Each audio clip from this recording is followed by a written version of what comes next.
Okay. Alright. Okay. Hi. Hello. Hi, we're back. Masih di Theology on the Street. Balik lagi bareng Dengan saya Dwi.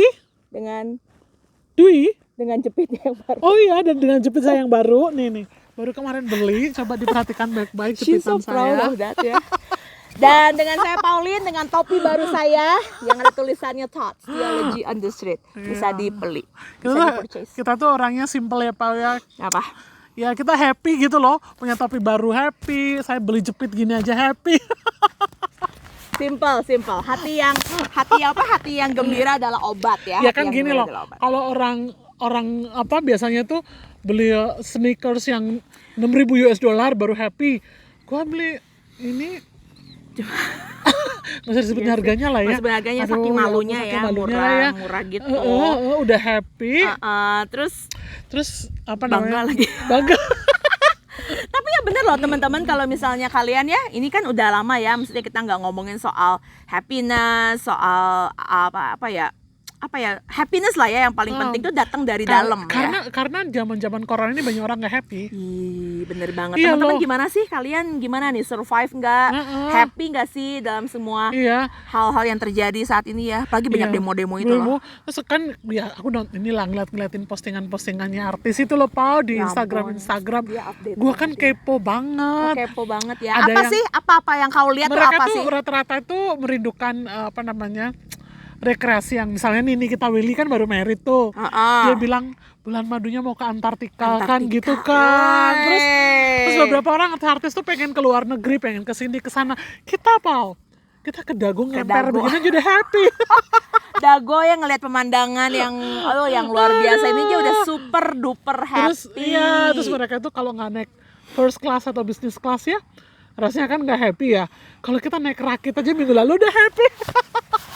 Kita naik rakit aja ya, oh my god, we are so happy. Rakit di Green Canyon. Di Green Kenyot itu ya, di Cikahuripan. Tapi by the way ya, Kawi ngomongin soal happiness, demo-demo kemarin itu loh. Iya, mereka kan super duper nggak happy ya. Aku juga ngeliatnya nggak happy, Pau. Sampai ada polisi loh datang ke SCTB. Karena takutnya mahasiswanya ikut demo. Mahasiswa ikut demo gitu kan. Tapi ya kenapa sih sebenarnya kemarin itu demo gara-gara apa, Kawi? Omnibus Law. Atau bahasa Indonesianya apa? Cipta Kerja, Undang-Undang Cipta Kerja. Sebenarnya teman-teman, kalau aku baca-baca lagi ya, dan beberapa teman tuh kirimin itu loh, Bu Amy kirimin video. Sebenarnya Omnibus Law ini tuh banyak negatifnya atau banyak positifnya gitu ya. Terus kita baca-baca lagi, karena kita nggak terlalu ngerti juga ya kayak begituan. Kita juga bukan pelaku usaha yang gimana gitu terus kan. bukan pegawai, karyawan, buruh yang berdampak langsung. Tapi kalau kita baca lagi, sebenarnya banyak make sense-nya juga gitu ya. Terus kayaknya nothing tulus untuk dicoba. Tapi ya pasti banyak orang pro dan kontra lah ya. Pro dan kontra soal kayak begituan. Tapi memang sebenarnya di Alkitab juga dibilang bahwa tanpa hukum tuh masyarakat tuh liar. Oh iyalah. Ya kan? Iya, makanya Tuhan menciptakan hukum. Nah, itu dia. Nah, how do you see about it, Kawi? Maksudnya kalau sekarang kita kan tetap ada hukum dan sebagainya. Kalau kita mau melihat ya, kenapa hukum itu harus ada dan melihat aturan-aturannya sebenarnya zaman dulu itu ya.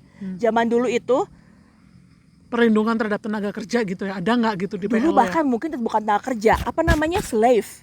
Iya, slave dulu. Ya kan? Nah, ada kan buat slave aja ada, bener nggak sih?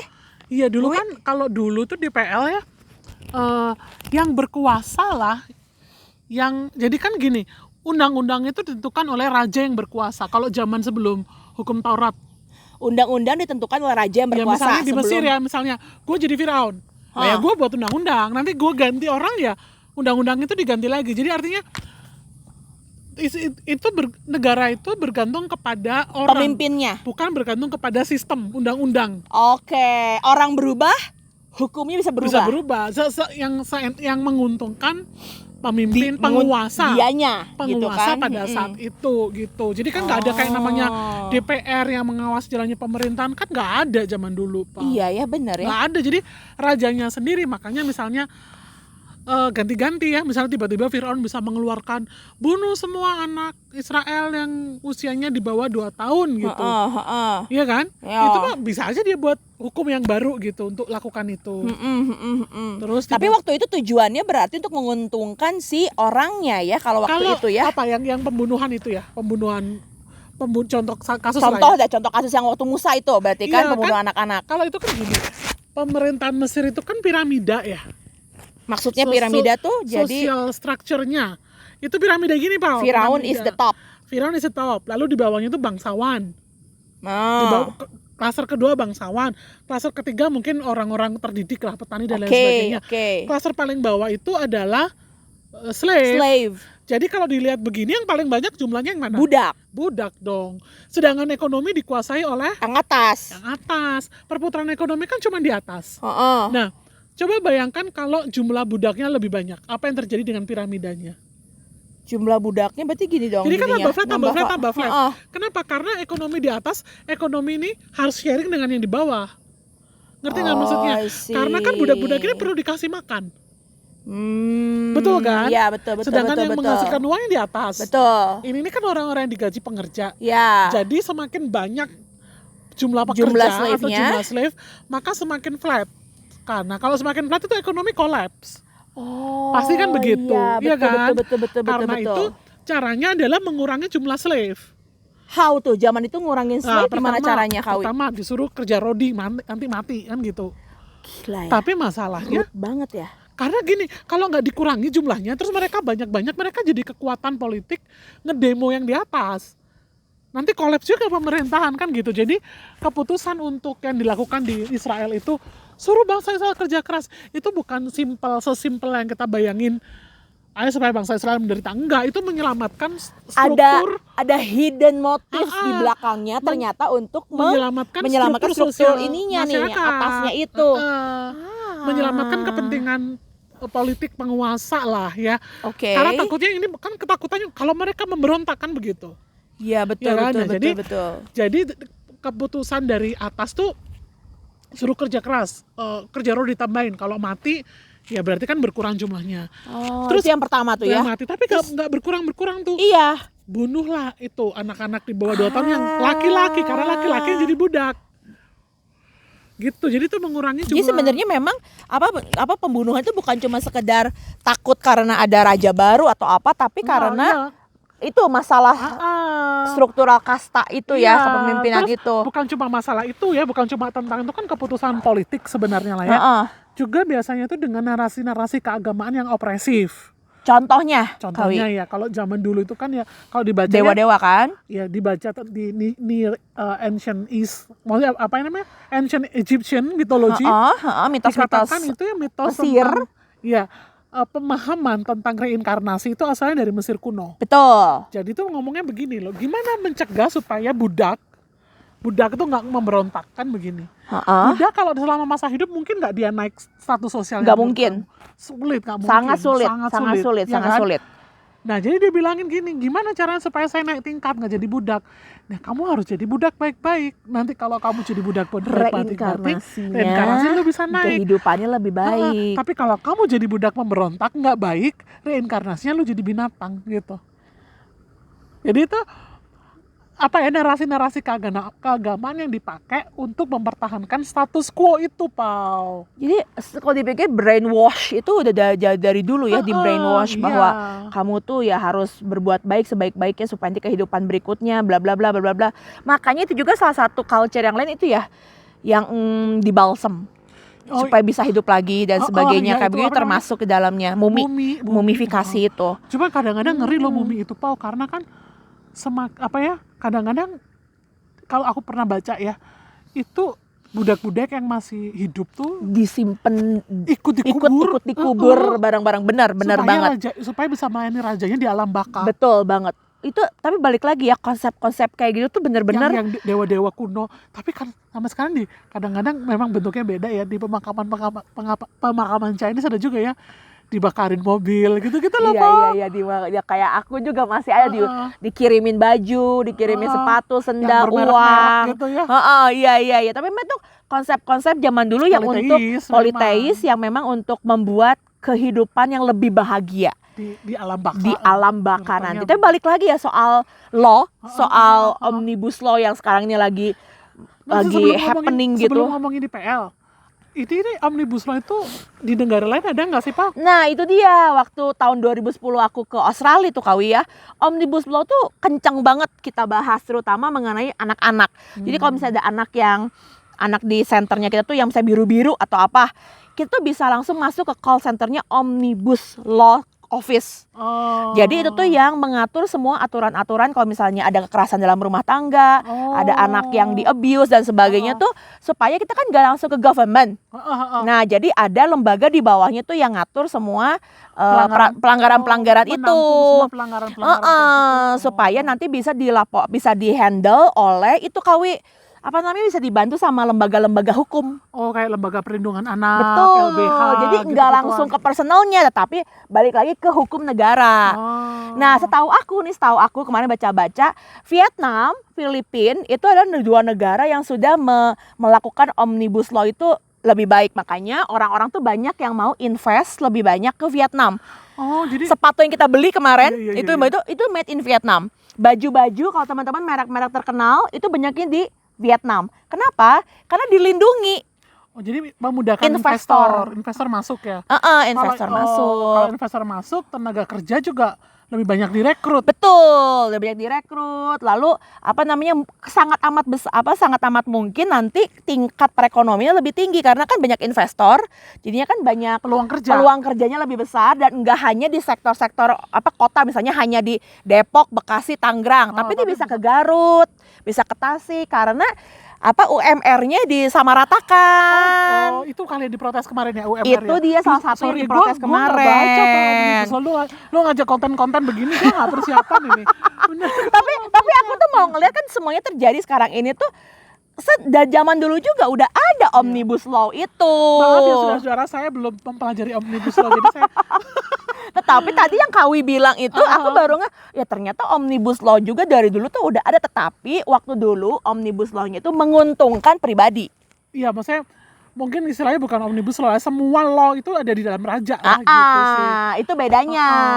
Kalau sekarang itu, jadi maksudnya diprotes kemarin itu salah satunya UMR, ada perubahan gimana sih? Betul, jadi kalau sekarang ini Kawi, UMR-nya Jawa Barat, Bandung, sama UMR-nya Garut beda kan, dibedakan. Itu yang aku tahu ya teman-teman ya. Terus misalnya Jakarta, UMR-nya kan sekarang bisa 4, berapa kan, Bandung kan enggak. Nah nanti ke depannya itu bakal agak tidak ada pembagian seperti itu. Pembagiannya kategorinya beda. Kategorinya beda, kategorialnya berbeda. Nah itu yang aku belum baca lagi tapi itu katanya masa orang Jakarta nanti pendapatannya bisa lebih kecil misalnya daripada orang Garut atau orang Tasik atau sama. Mungkin per regional kali ya. Mungkin kelihatannya seperti itu. Aku belum baca detail juga sih karena kan nggak ngebahas. Cuman kelihatannya tuh kayak ada ketakutan. Ya, cuma kita ngebahasnya gini loh kemarin ini ya, konser-konsernya kamu kan. Emang di PL ada nggak sih undang-undang ketenagakerjaan gitu sih? Aku tuh mau nanya sama Kawi ini, kalau kan dia kan lebih banyak ngurusin PL gitu ya, baca PL lebih dalam. Sebenarnya dari zaman dulu tuh ada nggak sih undang-undang ketenagakerjaan yang mungkin bukannya ketenagakerjaan gimana, tapi untuk budak-budak itu sebenarnya ada nggak sih perlindungannya gitu? Kalau aku baca ya Pak ya undang-undangnya itu ya begitu, undang-undang zaman kuno ya ada lah ya, seperti tadi undang-undangnya Fir'aun. Terus karena ya itu yang berganti-ganti, jadi banyak sekali versi undang-undangnya, tergantung rajanya baik ya rada baik, rajanya kejam ya kejam berarti ya. Karena sistemnya itu bergantung kepada siapa yang memimpin. Terus juga ada undang-undang yang lumayan manusiawi ya, yang maksudnya dianggap paling memperhatikan orang yang tertindas itu. Hammurabi yang bikin. Ini pasti nggak terlalu banyak orang yang tahu soal Hammurabi Law ini. Coba Kawi ceritain deh Hammurabi Law ini kayak apa? Hammurabi itu ya aku nggak baca detail-detail, aku nggak bawa catatan Pak. Terus ini laptopnya udah dead. Dia tuh ya jauh-jauh bawa berat-berat bawa laptop dead. Iya. Oke, tapi how far you know? Ya Hammurabi, hukum yang muncul pada zaman dibuat oleh Hammurabi itu cenderung lebih memperhatikan rakyat yang lemah, yang miskin gitu. Sekalipun ya bagus. Nah, makanya banyak orang yang menuduh tuh hukum Taurat tuh banyak mencontoh hukum Hammurabi. gitu. Cuma I kalau aku see. bilangnya begini sih, kalau aku bilangnya begini kan, Coba. Tuhan itu ketika memberikan revelation ke Musa, itu kan bukan dalam keadaan Musa itu kosong, kotaknya nggak ada apa-apa kan gitu, nggak kan? Ya Musa sendiri kan lahir di wilayah penjajah di Mesir.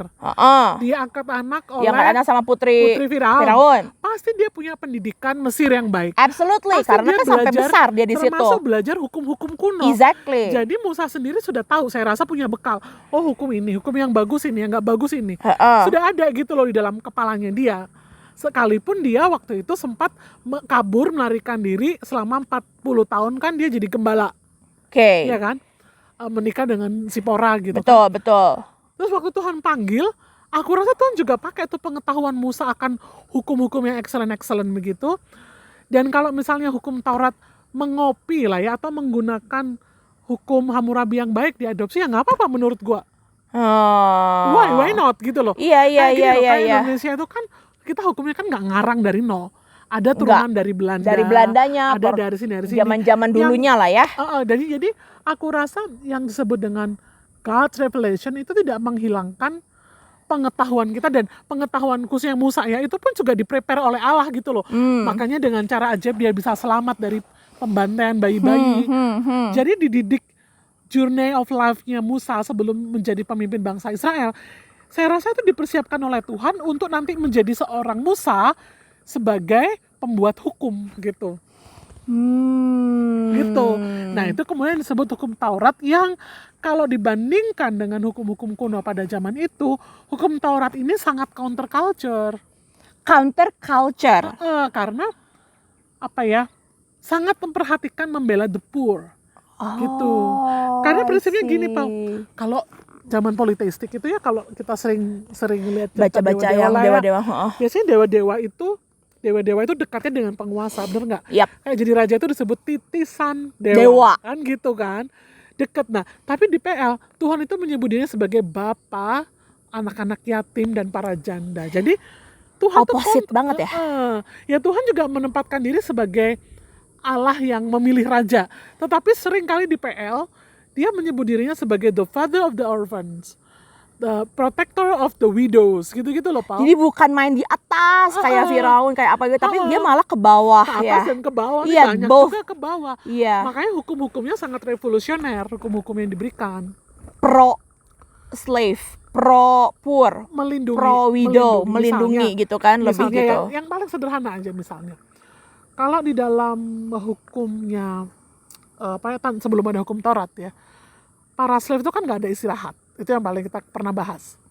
Setelah hukum Taurat, hukum Taurat dibilang 6 hari lamanya engkau bekerja, hari ke-7 engkau harus berhenti. Betul. Nah itu bukan cuma sekedar memang hari ke-7 sudah ke Sabat. gereja. No, ke gereja. Sabat itu bukan artinya minggu cuma ke gereja. No, it's a day of rest. Is a day, of rest. Bagi para budak, bagi para budak, para pekerja itu dan dilindungi. Kalau kamu melanggar hukum Sabat, kamu mati. Karena itu artinya kamu melanggar undang-undang ketenagakerjaan. Untuk istirahat aja lu ada hukumnya. Ada hukumnya. Ingat ya, untuk istirahat aja ada hukumnya. Iya. Oke. Makanya kalau aku sekarang kadang-kadang bercanda ya, karena ada orang yang sibuk banget di gereja ya, dari Senin sampai Minggu. You always complain about that. Are we living under Egyptian period? Maksudnya lu kerja di bawah Firaun gitu, gue kalau kasarnya ya, sampai nggak dikasih istirahat. Padahal istirahat itu sangat biblical, dan itu termasuk salah satu perlindungan terhadap tenaga kerja, Pau. Nih ya, jadi sebenarnya ngomongin soal Omnibus Law ini memang harus intinya kemarin tuh di demo tuh karena katanya nggak pro kaum miskin, pro kaum bawah, kaum lemah. Ya tapi kadang-kadang juga lebay lah yang demo-demo ya. Belum dibaca benar sih sebenarnya. Kenapa kalau ada aku dengar orang ngomong kan minta cutinya banyak banget. Iya. Ini 1 hari dalam 1 minggu. Teman-teman harus tahu bahwa Indonesia itu termasuk negara yang paling banyak libur. Iya, kalau libur terus kapan produktifnya? Kan iya, gitu. benar-benar. Jadi balik lagi ya, law itu kalau buat aku sekarang, law yang ada sekarang ini nih Kawi, kalau aku ngerasa itu bukan untuk kepentingan diri pribadi kayak buat Firaun atau apa, tapi kan karena dibuatnya kan juga oleh sistem kan betul sekarang. ngebangun sistem yang dibentuknya juga oleh dewan-dewan rakyat banyak Iya, orang lah kayak begitu. Jadi memang harus dicoba gitu ya, harus dicoba gitu. Jadi Karena jangan kalaupun komplain nggak dulu. setuju ya, kalau nggak setuju dengan law itu kan ada namanya apa? Kita bisa buat policy memo lah untuk Ya. untuk dibahas gitu. Betul di betul. DPR kan. Dan kita percaya kayaknya presiden kita juga bukan presiden yang kayak Firaun. Presiden kita bukan presiden Firaun. Iya betul. Jadi memang balik lagi ya teman-teman. Coba kalau misalnya emang lebih tahu soal omnibus law kayak gini, coba bikin komparasinya, bukan komparasi lah, bikin pengertian yang lebih masuk akal lah gitu ya, bisa doable dan bisa dimengerti. Dipelajari benar-benar gitu. Iya. Nah terus contoh lagi apa ya? Contoh lagi selain apa namanya? What? Rest hari 1 hari dalam 7 hari. What Terus else? Kan ada perlindungan begini nih. Pernah baca nggak di PL? Mata ganti mata, Oh gigi iya ganti gigi. iya. Itu kan orang kalau nggak baca konteksnya mikir, wih PL kejam ya. Kan gitu kan.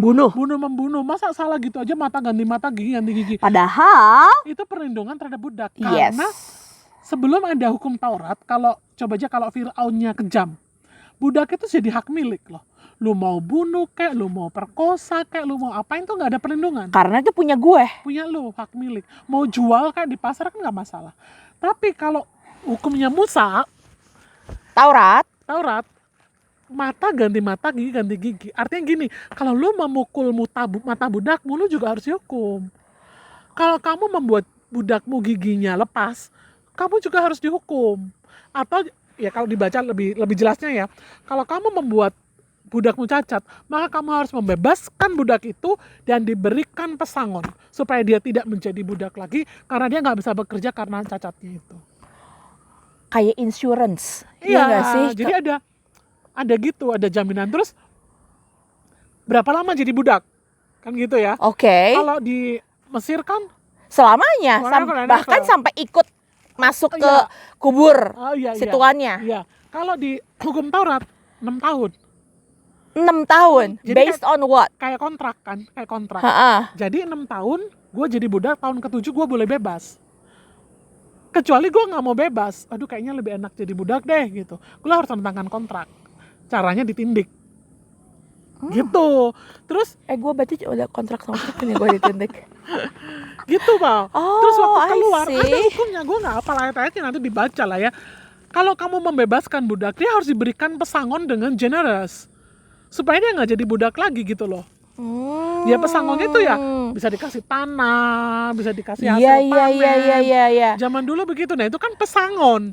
Iya betul. Iya kan, kalau zaman Kayaknya gue sekarang- pernah baca deh di bilangan gitu somewhere there Iya, gitu ya. Bahasanya kalau bahasa sekarang itu kan pesangon. Iya, sebenarnya kalau Iya. dipikir omnibus law itu ada di Alkitab kita ya. Iya, udah Kalau di undang-undang gitu. ketenaga kerjaan lah lebih tepatnya, Iya, itu iya, ada iya. di dalam Alkitab gitu yang memberikan perlindungan Cuman bagi bentuknya mereka. aja nih yang berbeda Terus- ya. Terus misalnya gini, kalau di Mesir dulu ya, bukan di Mesir juga lah, di luar Israel, itu budak kalau melarikan diri itu kan bisa ditangkap dan dijual lagi. Oke. Jadi makanya ada profesi pemburu budak yang sangat menguntungkan. Karena budak itu kan kelihatan bajunya, warna kulitnya Warna itu kan kelihatan. kulitnya. Jadi kalau orang kabur tuh bisa Langsung obvious banget ya. jadi dia kayak budak. human trafficking gitu loh. Bahkan orang bebas aja bisa diculik. Kayak misalnya Yusuf tuh bisa diculik, nggak diculik sih, dijual ya. Dijual. Jadi kan human trafficking. Jadi orang bisa, kamu berkeliaran di apa, nanti kamu diculik, dijual tuh bisa. Nah kalau dihukum Musa itu hukumannya mati. Iya, nggak boleh. Jadi human trafficking dilarang. Jadi kalau ada seorang budak melarikan diri, katanya ya, melarikan diri ke tempatmu, jangan dikembalikan, katanya hukum Taurat. Berikanlah dia di tempatmu, biarkan dia tinggal bersama-sama engkau di tempatmu sebagai orang asing, karena kamu dulu pun orang asing, kata Tuhan. Iya, Berikanlah betul. perlindungan. Gitu. Jadi kadang-kadang kalau kita bisa bilang juga bahwa orang asing itu termasuk juga budak di dalamnya ya. Karena juga banyak loh kata-kata Biasanya yang jadi budak itu orang asing. Jadi misalnya itu loh teman-teman, kalau misalnya kalian ingat juga kalau misalnya ada orang yang itu loh panen sisain untuk orang asing. Bisa juga mungkin itu untuk budak-budak yang Iya, memang nggak ada. Cuman Iya, memang hukumnya Musa itu terbatas ya. Terbatasnya gini, kayak tadi 6 tahun ke-7 bebas, itu hanya untuk orang Israel yang jadi budak. Tapi kalau kamu bukan Israel, kamu bisa jadi akan diperbudak seumur hidup. Kecuali kamu mau menjadi Israel. Bukan berarti keturunannya Israel, karena Israel itu definisinya adalah percaya kepada Allah. Jadi Israel itu bukan cuma sekedar bangsa doang, tapi ada besarnya itu adalah. Kalau kamu mau proselit, kamu mau disunat. Yes, disunat, ya, and you become one of the Israelites. Maka hukum Taurat itu berlaku juga buat kamu. Jadi make sense-nya kayak gini.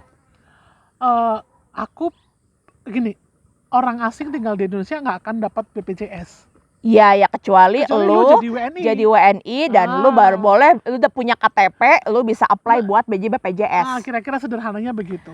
Make sense kan? Jadi bukan berarti diskriminasi masa hanya untuk Israel saja. Well, karena ini hukumnya bangsa Israel. Kalau kamu mau mendapatkan benefit dari hukum itu, kamu jadilah Israel. Dan syarat jadi Israel apa? Menyembah Allah Yahweh. Itu adalah penginjilan yang holistik di PL. Begitu. Interesting. Ya, bener juga ya. Jadi balik lagi ya ke Kawi ya, sebenarnya law is good as long as is dasarnya takut akan Tuhan, iya, dan dan tanggung jawab ya. Dan bukan hanya satu party, dua-duanya yang yang pemerintahnya oke, orang-orang di bawahnya juga oke. Nah ini yang harus kita perhatikan. Ada kontrak 6 tahun, itu kan juga melindungi tuannya yang bekerja supaya nggak dirugikan. Iya. Boleh bebas kan begitu. Iya betul. Iya kan, jadi ada apa namanya ya? Ya ada perlindungan. Ada win-win solution, Gitu. Iya, setelah ini kita cek lagi ya si Omnibus Law ini ya, apakah hukum Taurat juga nggak sempurna ya, karena maksudnya gini. Kayaknya dibuat oleh manusia lah ya, maksudnya kalau enggak Omnibus Law, kalau Taurat kan oleh Tuhan langsung. Maksudnya begini, bukan nggak sempurna gimana sih? Maksud gua adalah dibuat sempurna lah, kalau Tuhan yang membuat. Tuhan yang buat pasti sempurna. Tapi dibuat untuk konteks zaman itu. Gak bisa kita literally ambil ke konteks zaman ini. Kalau zaman sekarang diambil prinsip-prinsipnya apa? Prinsipnya, value-nya, nilai-nilainya. Prinsipnya diambil, misalnya kayak prinsip istirahat, kayak gitu-gitu loh. Prinsip memberikan pesangon. Betul. Prinsip memperlakukan dengan manusiawi, jangan semena-mena disiksa. Betul. Kayak gitu. Terus berikanlah dia hak keagamaannya. Betul. Berikanlah dia hak kan kebanyakan tuh Kawi ya lebih ke hak untuk mengembangkan diri. Iya, gitu, kayak ada asuransinya, BPJS tenaga kerjaannya, pesangon-pesangonnya kayak gitu. Ya memang kita harus lihat secara general holistik yang tadi Kawi bilang ya, nggak bisa cuma satu bagian aja, dan nggak bisa menyenangkan cuman pekerjanya doang. Kita juga harus mikir orang yang ngasih duitnya kan, gitu, pengusahanya. Kita doain ya para pengusaha dan dan nggak mudah ya di masa COVID ini ya. Iya, para pengusaha dan pekerja juga memang harus didoain sih. Iya, kita harus banyak berdoa dan supaya Indonesia ini benar-benar bukan jadi chaos lah. Demo lagi udah pasti banyak COVID. Iya, kemarin aku lihat di TV Thailand ini lagi kacau-kacaunya juga ya. Kita harus berdoa nih teman-teman, maksudnya pariwisata udah lagi kacau. Temanku di Thailand tuh bilang dia bilang agak suffer sekarang ini karena hampir nggak punya bisa makanan dan sebagainya. Iya, jadi kita harus doain ya, semoga ini nggak berlanjut nambah parah gitu, tapi ada finalisasinya, dan ya Omnibus Law ini semoga benar-benar bisa membawa perubahan, gitu. Membawa investor lebih banyak ke Indonesia, lalu pekerja-pekerja juga lebih sejahtera gitu ya. Ya kita doain lah ya, kita lebih baik lah ya. Oke. Oke, gitu dulu deh. Nanti kita akan lanjut di topik-topik yang lainnya. Ada pantun nggak? Dia pengen pantun sekalian. Saya akan berikan pantun kepada dia, kepada Anda semuanya gitu ya. Pantunnya mau yang serius atau yang enggak deh? Iya ya, saya lupa teman-teman, harus ya. Oke. Ini ya. Alright, Oke. Sibuk kerja, jangan lupa jalan-jalan. Pergi ke pantai, juga ke hutan. Waduh. Jangan cuman pinter, kumpulkan pemikiran. Yes. Sekarang saatnya kerja buat Tuhan. Amin. Selamat kerja buat Tuhan. Selamat memikirkan yang terbaik buat kemuliaan Tuhan ya. Oke, masih Tia lagi on the street. Bye, see y'all.